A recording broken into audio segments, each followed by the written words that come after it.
Chapter 2 Patient Registration. Topic Lab Numbering and Unique Identification. Informed Consent.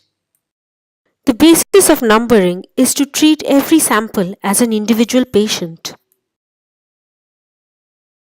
Lab numbering and unique identification.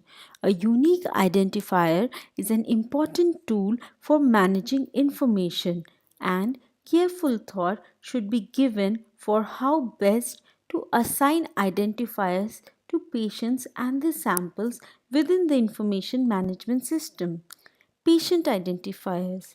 Sometimes hospitalized patients are assigned a unique identifier upon admission to be used for the duration of hospital stay. A patient may get a new number each time he or she is seen or admitted. In other settings, the unique identifier may be assigned to the patient on a more permanent basis to be used each time the patient makes a visit. Sample identifiers. Laboratories need to assign unique identifiers to patient samples so that they can be tracked throughout the laboratory. Unique identification includes an alpha or a numerical identifier such as a hospital number or a personal number like Aadhaar number. Numbering methods can be paper based systems or software based barcoding systems. Of the two, which one is better? Software based systems are better equipped to manage huge amounts of data.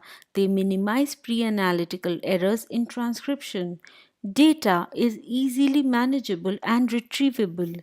On the other hand, paper based systems are cheaper, easily available, but require a lot of space to store information. All procedures carried out on a patient need the informed consent of the patient because it is the patient's right to know. Permission is granted in with the knowledge of possible risks and benefits. Taking consent is a legal and ethical requirement. For most routine laboratory procedures, consent can be inferred when the patient presents himself or herself at the laboratory with a request form and willingly submits to the usual collecting procedure, for example, venipuncture. Patients in hospital bed should normally be given the opportunity to refuse. Special procedures, including more invasive ones like FNAC and pap smear, or those with an increased risk of complications to the procedure, will need a more detailed explanation and, in some cases, written consent. For HIV testing, taking consent is mandatory. Consider a case in which a patient is rushed to the emergency in an unconscious state and you need to run a few investigations to diagnose his condition. How do you take the consent? Do you wait for him to come back to consciousness or do you go ahead with the test? The answer is go ahead with the test. In emergency situations, consent might not be possible. Under these circumstances, it is acceptable to carry out necessary procedures provided that they are in the patient's best interest.